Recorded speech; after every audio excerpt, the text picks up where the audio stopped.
પ્રાંતિજ નગરપાલિકા વિસ્તારમાં સ્ટ્રીટ લાઇટો આંશિક નવી લગાવવા છતાં પણ રાહદારીઓ અને નગરજનો પરેશાન. તો મતલબ શું?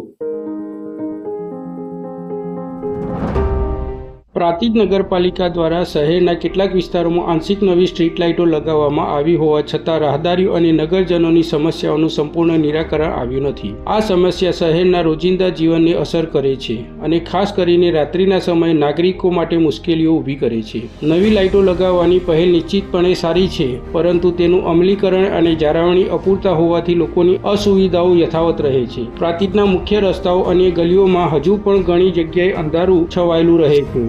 કેટલાક વિસ્તારોમાં નવી લાઇટો લગાવવામાં આવી હોવા છતાં તે નિયમિત રીતે કાર્યરત નથી. વીજળીની અનિયમિત સપ્લાય, લાઇટોની નબળી ગુણવત્તા અને જાળવણીનો અભાવ આ સમસ્યાને વધુ જટિલ બનાવે છે. રાત્રે ચાલતા રાહદારીઓ, ખાસ કરીને મહિલાઓ, વૃદ્ધો અને બાળકો અંધારામાં અસુરક્ષિત અનુભવે છે. અપૂરતી રોશનીને કારણે રસ્તાઓ પર ખાડા કે અવરોધો દેખાતા નથી, જેનાથી અકસ્માતનું જોખમ વધે છે.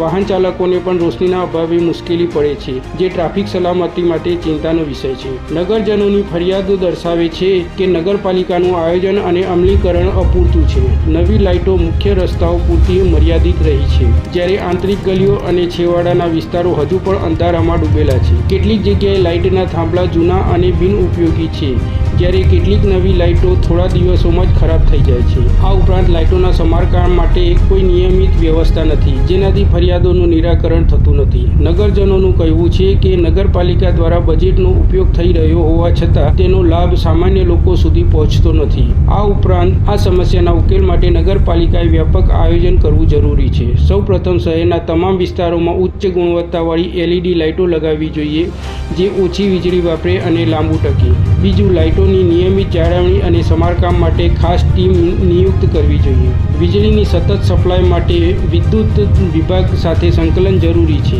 આ ઉપરાંત નગરજનોની ફરિયાદો નોંધવા અને તેનું ઝડપી નિરાકરણ લાવવા ઓનલાઈન ફરિયાદ નિવારણ સિસ્ટમ શરૂ કરવી જોઈએ. આ સમસ્યાને ઉકેલવાથી ન માત્ર રાહદારીઓની સુરક્ષામાં વધારો થશે, પરંતુ શહેરની સુંદરતા અને જીવન ધોરણ પણ ઊંચું આવશે.